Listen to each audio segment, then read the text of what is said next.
Hello and welcome to Quiz Week, and it was a week in which very unwelcome news from the government meant the Quiz League of London announced that it will have to start its summer league online, with face-to-face league quizzing having to wait at least a month longer than previously thought.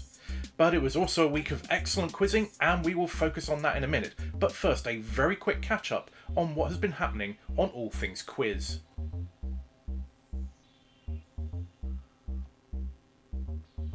And in our What is the Question competition, we set the competition answer as rock, and people submitted their questions. We put them to a vote, and we took the winners of the vote and put them into a shortlist for a final vote.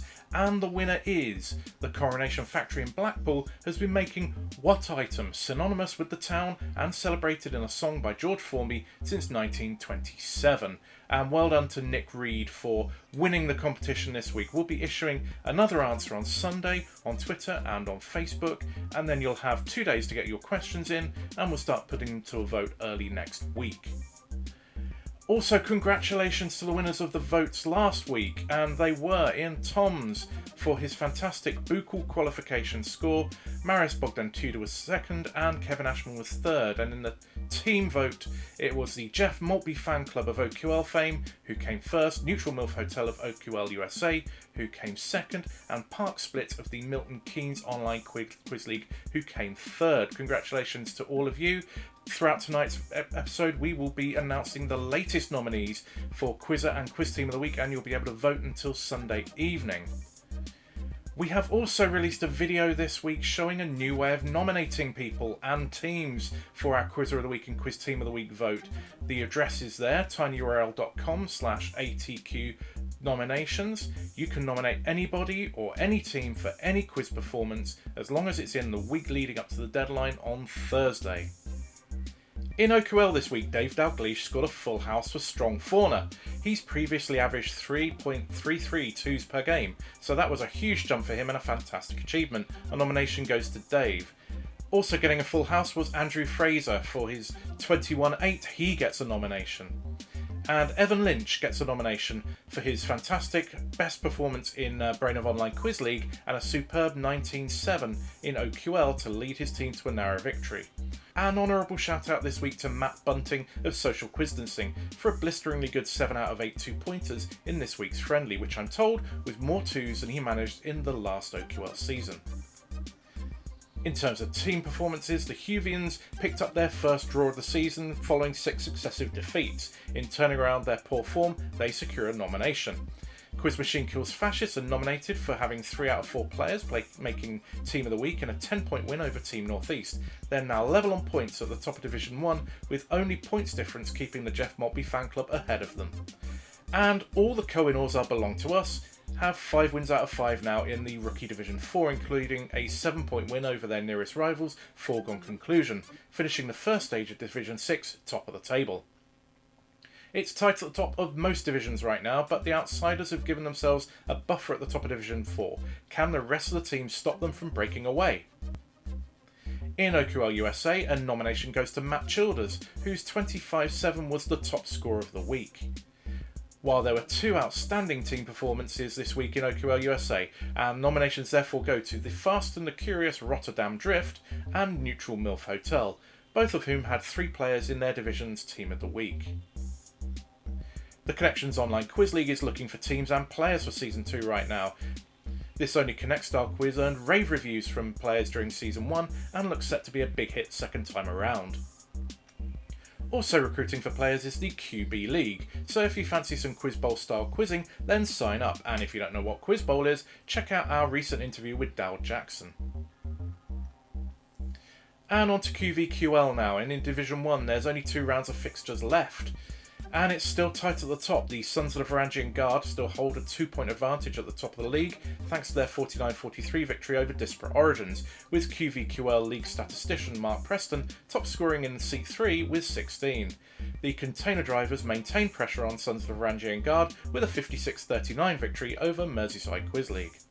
Elsewhere, with Merseyside Quiz League losing, the Northeasterners moved into 3rd place on 20 points, following a 52-36 victory over Hearts of Oak. And in the 4th fixture, the North Remembers lost a close contest with the Opsimas 44-46, with Nick Mills scoring 22 for the Opsimas. As with last week, 22 would normally secure a nomination for Quizzer of the Week, but for that we have to go back to the container drivers and their 56-39 victory over Merseyside Quiz League, where Paul Sinha scored the only full house of the evening and managed to pick up 8 bonus points for a total score of 24. So Paul Sinha receives the First Division nomination this week, and he's also part of the team to receive the Team of the Week nomination. Thanks to their 56 points this week, container drivers get the nomination for Team of the Week. And they are Oliver Levy, Michael Unsworth, Michael Byrne and Paul Sinha. In Division 2, it's the penultimate week and the Duda Bides winning streak continues with a 45-37 victory over the Electric Pigs. Sean Webb scored 20 for the Electric Pigs and Kevin Leishon equalled him for the Duda Bides. In the other fixtures, Rossendale Quiz League made up for their first defeat last week and returned to winning ways with a 42-37 victory over Ethel Rodan. Across the Valley secured their first win of the season with a 39-30 win over the 14th team, and in the final fixture the Prodigals had a comfortable 51-39 win over the Gerard Kelly Appreciation Society, a victory which sees them swap places with Rossendale at the top of the table, thanks in part to their superior scoring of late. For this week's second individual nomination, we hand the plaudits to Kevin Leishon of the Duda Bides for his 20 points and in recognition of his fantastic recent scoring form. Next week is the final round of fixtures in Division 2, with potentially 4 teams able to claim the title. League leaders, the Prodigals, play the Electric Pigs, and third place, the Duda Bides, play the 14th team, and second place, fourth, when Rossendale play the Gerard Kelly Appreciation Society. With Scotland and England both playing the same evening, let's hope they all have their quizzing hats on and the football doesn't distract them too much. Onto the individual competition, and this week we had a very competitive set courtesy of John Gresham and Mari Foster. This week's heat brought victories for Michael McPartland, Will Gosden and Liam McCarthy. Liam made his maiden finals appearance this week. In the Hearts heat, hosted by QVQL treasure Dave Tilley, we saw a playoff for final qualification between Clive Dunning, Paul Sinha and Kevin Finn.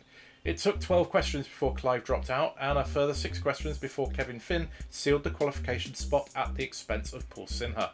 And on to the final, and Pat Gibson claimed his 4th victory in 6 weeks, beating Oliver Levy and Liam McCarthy to joint 2nd place. However, it wasn't as easy as it sounds, with Pat securing victory on the very final question of the evening. For his first final appearance and his 2nd place this week in the individual competition, the nomination for Quizzer of the Week goes to Liam McCarthy. In the overall standings, Paul Sinha's absence from the final has allowed Oliver Levy to return to the top of the standings, and Pat Gibson's win means the top 3 are now only separated by 15 points. Finally on to Mimir as well, where Jack Pollock scored a frankly obscene 31 points, including 3 musketeers. I'll say that again, 3 musketeers. Outstanding play, Jack, and worthy of a nomination. And now a recap of nominations.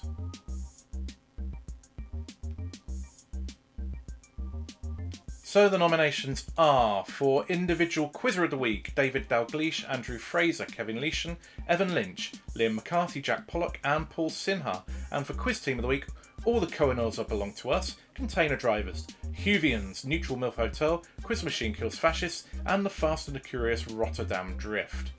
If you want to vote for any of those, then go to tinyurl.com/QW18June. Vote closes on Sunday at 8 PM British Summer Time. So that's tinyurl.com/QW18June. Don't forget that on Sunday we'll be releasing the latest answer for What is the Question. You'll have a couple of days to get your questions in, then we'll put them to a series of votes, and we'll tell you the winner next week on Quiz Week.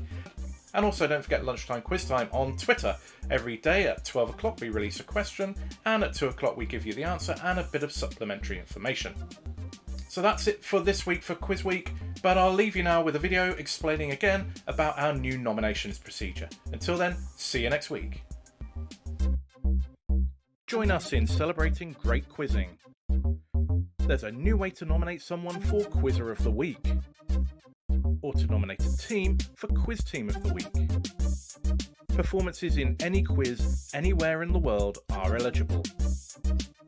Or it could be a combination of performances in different competitions. The only restriction is that performances have to be from the week leading up to the Thursday 5 PM deadline. The shortlist will be revealed during Quiz Week. Submit your nomination at tinyurl.com/atqnominations and tell us who you're nominating, what you're nominating them for, when they did it, and in which competitions. That's tinyurl.com/atqnominations. We look forward to receiving your nominations.